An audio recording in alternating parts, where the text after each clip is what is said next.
Hello everyone and welcome to another RPG Retro Review.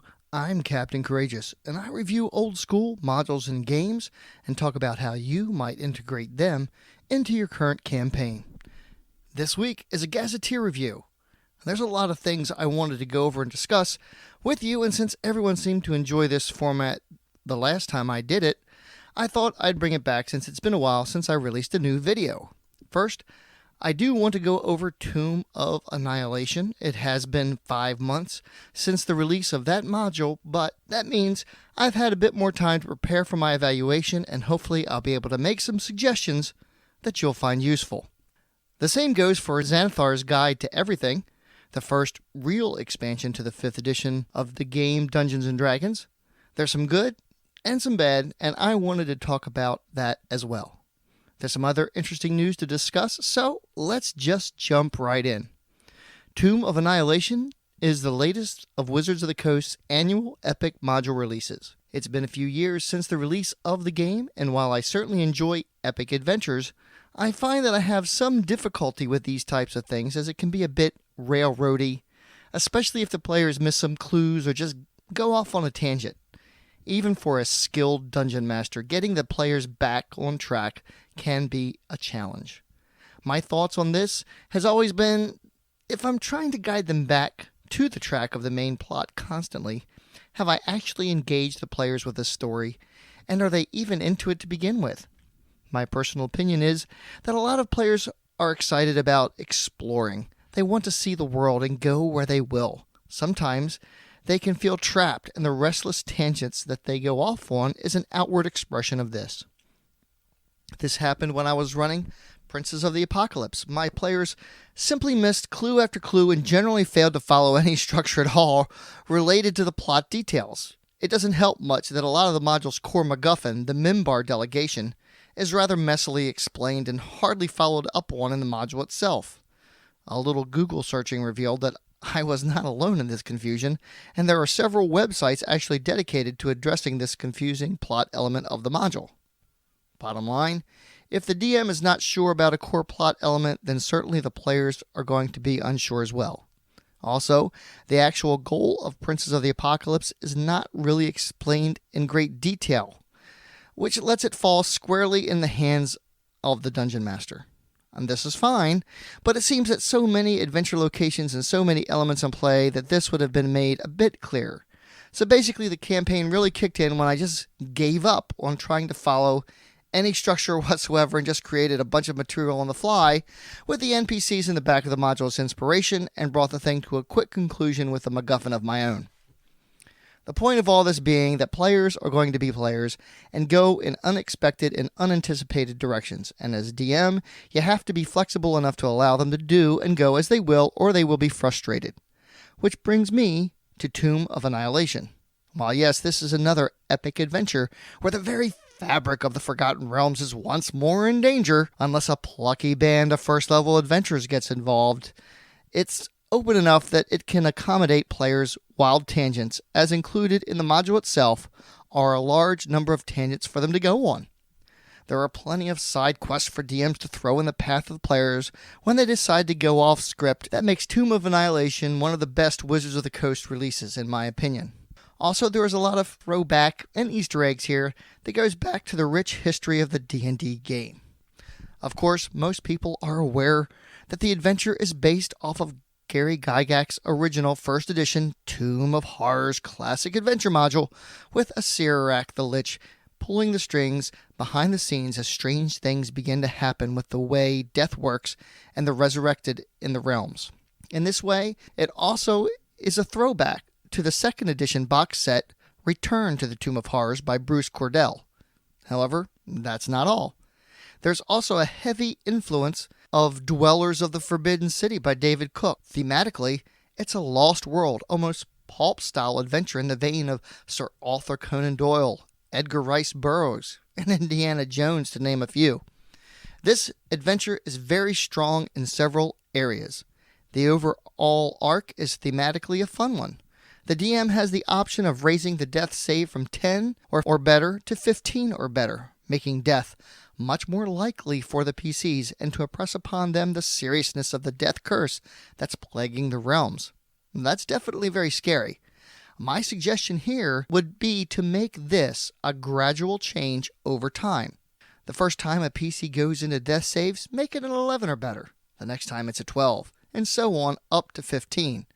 This immediately impresses the urgency to the characters that this is something that needs to be addressed, and works psychologically on them in that they don't know you're stopping at 15. The adventure also does a great job of presenting many side quests. So many, in fact, it is unlikely that any group will do them all, and there's plenty of room for DMs to introduce their own. This creates a sandbox feel to the campaign and makes player choices seem more significant. There are 2 new thematically interesting backgrounds as well.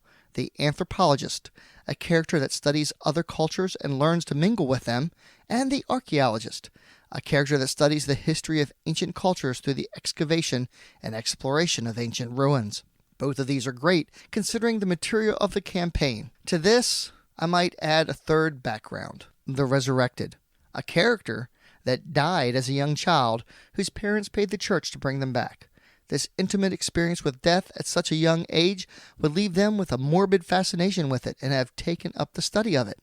Thematically, this would fit very well with the module and would also subject the PC to the effects of the wasting disease, thus adding some additional time pressure to the adventure's completion and involve the PCs personally, as the effects of the death curse will immediately be directly observable in the embodiment of a fellow adventurer and friend. And this brings me to what I would consider the module's one weakness, its introduction.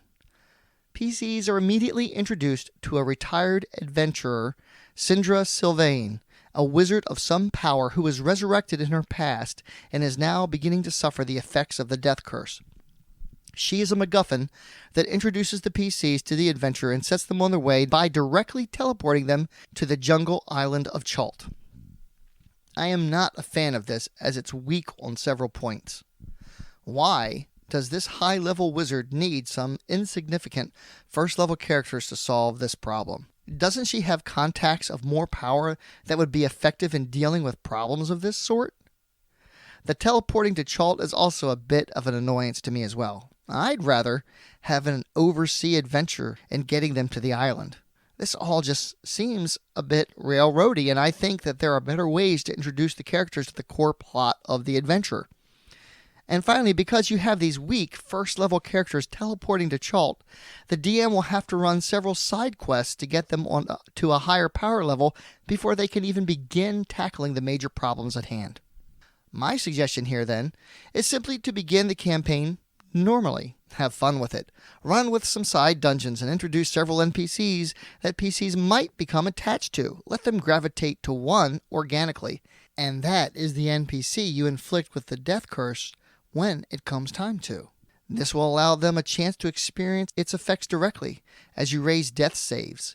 You might introduce it like this. The first death save is the normal 10 or better, and then the very next one is 11 or better. Before they roll, you can describe the pull of death as being hungry, trying to devour them, and with an evil grin, "Okay, Sarah, make your death save, 11 or better."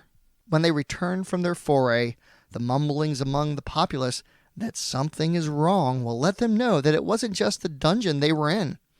This will be more effective if they are in a big city, as more people will be experiencing the effects on a daily basis.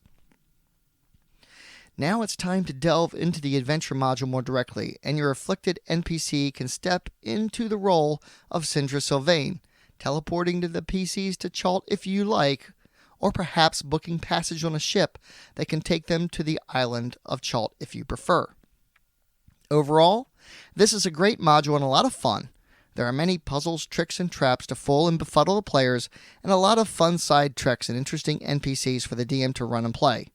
Though, given its complexity, it might not be the best first adventure for a new DM. Alright, let's talk about Xanathar's Guide to Everything for a moment. It's been a few months since its release, and that has given my players and myself time to use some of the things within, and overall get a good handle on what's there, and I can unequivocally say this is a great addition to the game, though it's not without its faults. First, let's talk about the positives. There are a lot of character options here, and nothing is really unbalancing. New primal paths, bard colleges, clerical domains, druid circles, martial archetypes, monastic traditions, with the exception of the wizard that only adds the war magic arcane tradition. Every class gets 3 new archetypes. Also, there is a section on character origins, charts on parentage, the character's birthplace, siblings, family and friends, and some additional thoughts on the whys of the character background. This can definitely add depth and connect the character to the setting in a real grounded way. Some players may not need this additional nudge, but others will use this as a springboard for ideas when they are looking at a blank character sheet and just unable to come up with an idea for their character. Things that add depth to a character while not overcomplicating the game with additional rules are always welcome, in my opinion. The Dungeon Master section is also very helpful with some much needed rules, clarifications, and details on things such as falling and sleeping in armor. The falling rules are a great addition for handling things such as falling from a great distance and further explaining how getting a prone condition on a flying creature plays out. How the creature might be able to flap their wings to mitigate some or all of the falling damage, and so on. Very handy. Looking at some of my Facebook groups, the sleeping in armor rules seem to be a bit controversial. To be honest, nothing makes my eyes roll faster than some goofy player insisting that they always sleep in their armor. This is stunningly unrealistic, and if you think about it, kind of gross. A few videos ago, I did a section on how to OSR your 5e game, and when it comes to long rests, I'm of the mind that a character heals best when sleep is comfortable and as restful as possible. I'm certain that it's possible to sleep in armor. I'm also certain that it's not very comfortable. Given that a bed with pillows, you can sleep in a wrong position resulting in neck and back pain, lost circulation in a limb, and so on, such things would be more frequent in armor. I'm already using healing kit dependency and slow natural healing, so if someone insists on sleeping in the armor, that's fine. I only award them half their normal hit die, and that since 1/4 of their hit die back at the end of a long rest, and exhaustion levels are not reduced when sleeping in armor. That said, I rarely have a surprise attack during a long rest, unless they are attempting to do so in a very dangerous place. Even then, an attack is not assured. To me, if players are insisting on sleeping in their armor, they're being ridiculously paranoid, or there's a lack of trust between the DM and players. Conversely, if the characters are held up in an exceptionally dangerous place, they may well have to take the penalties for sleeping in armor as opposed to being more vulnerable in the event of an attack. Rules are there to facilitate play, not beat players or DMs over the head with. There's a great section on spell casting that clarifies the circumstances when a character might cast a spell while people are looking and not be perceived as such. Also, identifying what spell is cast if able to perceive such things as being done is also explained in detail. There's a neat little section on casting spells on invalid targets, such as trying to charm a vampire disguised as a human. Would this give away the fact that the target is not human? Xanathar's guide says no. To the caster, it would just appear as if the target made their save. There's a section giving more detail on spell areas of effect as well, and different methods of doing so. These are great aids to play, and further clarification and examples are always welcome. One of my personally favorite sections in Xanathar's guide is on downtime. Matt Mercer did this very well with his campaign on Critical Role, and there's a lot of detail on how a DM might adjudicate downtime activities, such as magic item purchases, carousing, crafting a magic item, gambling, pit fighting, or just relaxing. The passage of time is essential to verisimilitude in the campaign setting, and downtime activities are a great way to pass weeks, months, or even years between adventures. The characters get older, more mature, and the setting changes in subtle ways along the way. There's also a whole bunch of new spells, and with one exception, I'm on board with most of them. Even some of the ones that others have expressed concern about, like Dance Macabre, doesn't really bother me. However, Healing Spirit is a total mess. As of the date of this video, Jeremy Crawford hasn't seen fit to address the issue, and to be honest, if you're using the standard a long rest heals all your hit points rules of the game, I guess it's not that bad. However, if you're trying to slow down the healing and make injury a thing with options such as healing kit dependency and slow natural healing, this spell upends such things completely. Let's look at the spell. Basically, a druid can cast this second level spell as a bonus action, and a spirit appears in a 5-foot space of the caster's choosing within 30 feet. Anyone friendly to the caster moving through the area heals 1d6 of damage. At higher levels, healing is increased by 1d6 over each level above the second. Seems simple enough until you realize there's no need to wait till there's a combat to cast it. It can be cast at any time, and for the next minute, the party can just dance through the spirit square until they're healed. Not enough time to heal everyone to full hit points? Cast it again. And that's a pretty effective second level spell, and any druid with it can effectively heal the entire party at a whim. Other healing spells of this magnitude, like Mass Cure Wounds, are much higher level. This basically negates the need for such spells. Why use a 5th level slot to heal the party when you can bring everyone up to full with a 2nd level spell? So, my solution to this spell is simply to allow a character passing through it to immediately expend a hit die. Higher level spell slots allow multiple hit die to be expended, but still cannot exceed the hit die given a character has available. Done. Still very useful in a pinch, and keeps the spell within a 2nd level power level. So, overall, I'd say that DMs should feel free to add the additions from Xanathar's guide to the campaigns, but should go over the additions in a case-by-case basis, especially with spells. A lot of things, like spells, I like to add via discovering and exploration. Next, I'd like to bring attention to one of the newest additions to the DM's Guild, Print on Demand. Yes, folks, the D&D Rules Cyclopedia is now available. A few years ago, I did a comprehensive review of this massive tome, and I know many of you are big fans of this rule set. Getting a hard copy has been an expensive endeavor, with quality copies going for $70 or more.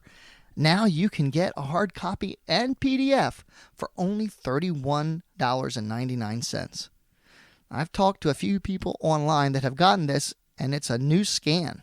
The Mystara maps in the back are full color, though there is a white border around the cover art, which is understandable given that this is a reprint. Overall, the comments online from those who have gotten it have been very positive. And yes, I've got mine on order, but as of this video, I haven't gotten it yet, so stay tuned. I'm sure I'll have comments about it when I get it in the mail. Lastly, Mordenkainen's Tome of Foes is due out in May, and like previous releases, looks to be an exciting new and creative addition to the game. Dungeons & Dragons has a very rich history of its own after 40 years, and Mordenkainen draws deeply from the game's origins. The character was originally Gary Gygax's, one of several characters Gygax created so he could experience the game as a player. Mordenkainen was created for Rob Koontz's game. The name is a portmanteau of the biblical figure Mordecai and the Finnish hero Lemminkainen. Later, Gygax would use the name as the basis for several spells in the AD&D game. Mordenkainen's Disjunction, Mordenkainen's Faithful Hound, Mordenkainen's Magnificent Mansion, and Mordenkainen's Sword. Mordenkainen's Tome of Foes delves into the mythology, much like Xanathar's Guide and Vola's Guide, using the City of Greyhawk's most famous wizard to present new story hooks for players, new options for races such as Tieflings, Elves, Githyanki, and Gazari, and Dungeon Masters will find new high-level challenges for their campaigns. This new edition of the game becomes available May 29th. And that's about all I have for you this week. I've got several scripts in the queue and new videos coming your way soon, so please check back for more old school module reviews and other related content. There's been a deluge of new subscribers recently, so to all of you, welcome to the channel. To those of you who have been around for a while, thank you as well. Please leave your comments and suggestions below, and as always, my friends, may your D20 roll true and game on.